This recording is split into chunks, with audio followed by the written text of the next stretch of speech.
I learned long ago to be very aware of my environment, to be very aware of things. I've realized that you can learn from literally anything.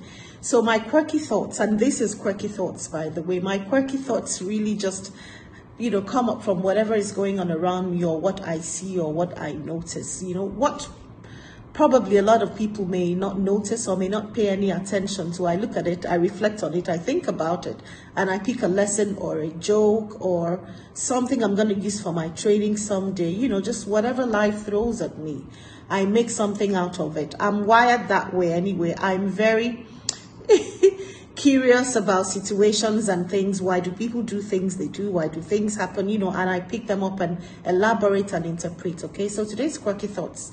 Very funny, very, simplistic, but I picked something from it. So I had a training, a program out of town, a friend and then we both had really tight schedules. So my friend had called me, and you know yourself when you see this, but I'll spare you. I'm not going to mention your name, but she had called me and we were having a conversation about how tight our schedules were and not really being able to afford the number of days for the training in terms of being away that long.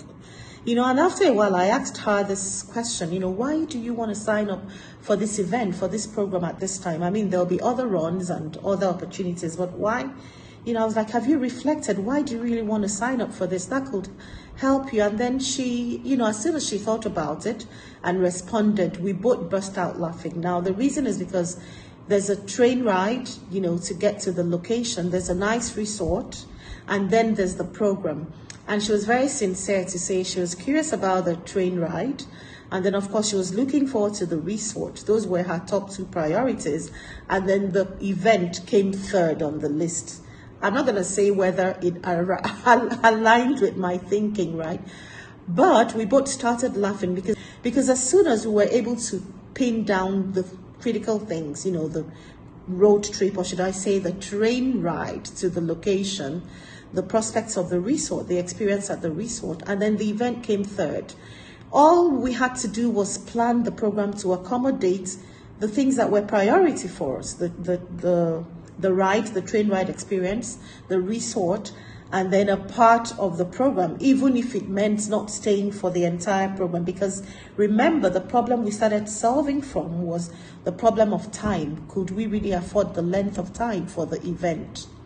And then it became easy. Once we pinned down what our priorities were, it was easy to say, okay, this is what we need to do to accomplish this. And once you've accomplished what is really important to you, you can compromise on the rest.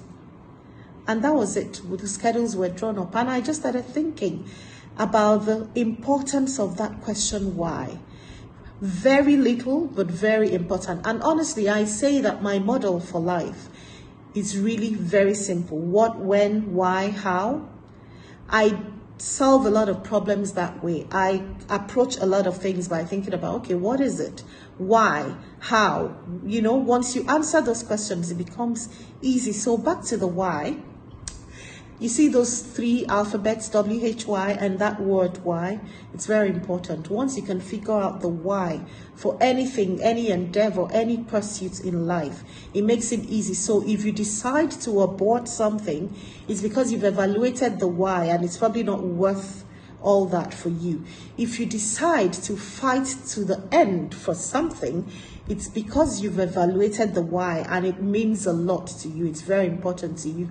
So guys, what am I trying to say? The why is very important. Next time, always ask yourself, why?